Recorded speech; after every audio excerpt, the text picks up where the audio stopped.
Hi friends, please subscribe to Amravati Media and press the bell icon for more latest updates. YCP మీడియాకు ఒక న్యాయం, TDP మీడియాకు మరో న్యాయమా? చేతిలో అధికారం, దానికి మీడియా మద్దతు తోడైతే ఏమైనా చేయొచ్చని పాలకులు భావిస్తున్నారు. వ్యతిరేక మీడియాను కేసులతో భయపెట్టాలనే తాపత్రయం కూటమి ప్రభుత్వంలో కనిపిస్తోంది. ఇదే తమ అనుకూల మీడియా ప్రతిపక్ష నేతలపై ఇష్టానుసారం రాస్తూ ఉంటే ఫిర్యాదులు అందుతున్నా పట్టించుకునే పరిస్థితి కనిపించడం లేదు. వైసీపీ కోరుకుంటున్నట్టు దుష్ప్రచారం చేసే వారిపై చర్యలు తీసుకోవడం పక్కన పెడితే అధికారాన్ని అడ్డం పెట్టుకుని ప్రోత్సహించడం ఆశ్చర్యం కలిగిస్తోంది. ఈ నేపథ్యంలో సాక్షి మీడియాపై క్రిమినల్ చర్యలు తీసుకునేందుకు కూటమి ప్రభుత్వం అనుమతి ఇవ్వడం చర్చనీయాంశమైంది. ఎన్టీఆర్ జిల్లా పోలీస్ కమిషనర్ ఎస్వి రాజశేఖర్ బాబుపై ఆద్విక ట్రేడింగ్ కంపెనీకి సంబంధించి నిరాధార ఆరోపణలతో కథనాన్ని సాక్షి పత్రికలో ప్రచురించారనేది ప్రభుత్వ ఆరోపణ. జూన్ 30న సాక్షిలో బెజవాడ బాస్ భారీ డీల్ అనే శీర్షికతో కథనాన్ని ప్రచురించడంపై ప్రభుత్వం సీరియస్గా ఉంది. ఆద్విక ట్రేడింగ్ కంపెనీ డిపాజిట్ల మోసం కేసు దర్యాప్తును తారుమారు చేశారని, నిందితులతో అక్రమ ఒప్పందం కుదుర్చుకున్నారని, తన అధికార హోదాను దుర్వినియోగం చేశారని పేర్కొంటూ సిపి కేంద్రంగా కథనం రాశారనేది ప్రభుత్వ వాదన. దీంతో సాక్షి ఎడిటోరియల్ టీంపై క్రిమినల్ చర్యలు తీసుకోవడానికి కూటమి ప్రభుత్వం గ్రీన్ సిగ్నల్ ఇచ్చింది.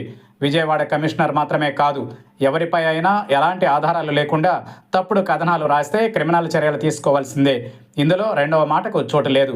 విజయవాడ సిపిపై మాత్రమే చంద్రబాబు ప్రభుత్వానికి ప్రత్యేక శ్రద్ధాసక్తులు ఉండడమే ఆశ్చర్యం కలిగిస్తోంది. ఇదే విజయవాడ సిపిగా పనిచేసిన కాంతి రాణా టాటాతో పాటు వైసీపీ హయాంలో ఇంటెలిజెన్స్ చీఫ్గా విధులు నిర్వర్తించిన పిఎస్ రామాంజనేయులు, విజయవాడ డీసీపీ విశాల్ గున్ని, అలాగే మరికొందరు పోలీస్ అధికారుల్ని ముంబై మోడల్ కాదంబరి జత్వాని వ్యవహారంలో అత్యంత నీచంగా కథనాలు వండి వార్చిన మీడియాపై క్రిమినల్ కేసులు తీసుకునేందుకు రాజశేఖర్ బాబు వ్యవహారంలో జీవో విడుదల చేసినట్టుగానే మరో జీవో రిలీజ్ చేస్తుందా అనే ప్రశ్న ఎదురవుతోంది. కాదంబరి జత్వానినే అసలు బ్లాక్ మెయిలర్ అని ఇదే కూటమి ప్రభుత్వం నియమించిన సిఐడి అధికారులు తేల్చి చెప్పారు. మరి జైలుకెళ్లిన సీతారామాంజనేయులు, అలాగే తీవ్ర మానసిక క్షోభకు గురైన కాంతి రాణా టాటా, విశాల్ గున్ని, ఇతర పోలీస్ అధికారుల పరిస్థితి ఏంటి? విజయవాడ సిపి రాజశేఖర్ బాబుతో పాటు ప్రతి పోలీస్ అధికారికి కూడా పరువు ప్రతిష్టలు ఉంటాయని కూటమి ప్రభుత్వం ఎందుకు గ్రహించలేకపోతోంది?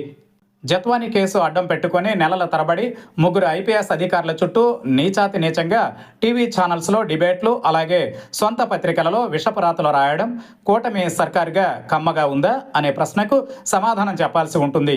ఇదే విజయవాడ సిపికి జత్వాని ఫిర్యాదు చేయడంతోనే ముగ్గురు ఐపీఎస్ అధికారులు, అలాగే ఆ తర్వాత స్థాయి పోలీస్ అధికారులపై కూటమి ప్రభుత్వం వేట మొదలుపెట్టింది. వారిని ముప్పతిప్పలు పెట్టింది. అలాగే టీడీపీ మీడియా ప్రతిరోజు తప్పుడు కథనాలు రాసింది. ఈ మాట ఎందుకు అనాల్సి వస్తోందంటే, జత్వానీ కేసులో సిఐడి చివరికి ఫిర్యాదుదారే అసలు దొంగ అని తేల్చడం వల్లే. ఊరు పేరు లేకుండా సాక్షి కథనం రాయగానే ఇదంతా ఫలానా అధికారిని ఉద్దేశించే అని ప్రభుత్వం భావించి క్రిమినల్ చర్యలకు ఆదేశించింది. మరి ప్రతిరోజు ముగ్గురు ఐపీఎస్ అధికారుల ఫోటోలు, వీడియోలను ప్రదర్శిస్తూ విషం చిమ్మినందుకు కనీసం ఈ ప్రభుత్వానికి చీమ కుట్టినట్లయినా లేదా అనే ప్రశ్న ఎదురవుతోంది. ఈ తప్పుల నుంచి రానున్న రోజులలో ఎవరూ తప్పించుకోలేరనే హెచ్చరికను కొట్టి పారేయడానికి వీల్లేదు. ఎందుకంటే తప్పు చేసిన వారెవరైనా శిక్ష అనుభవించక తప్పదని సనాతన ధర్మం చెబుతోంది.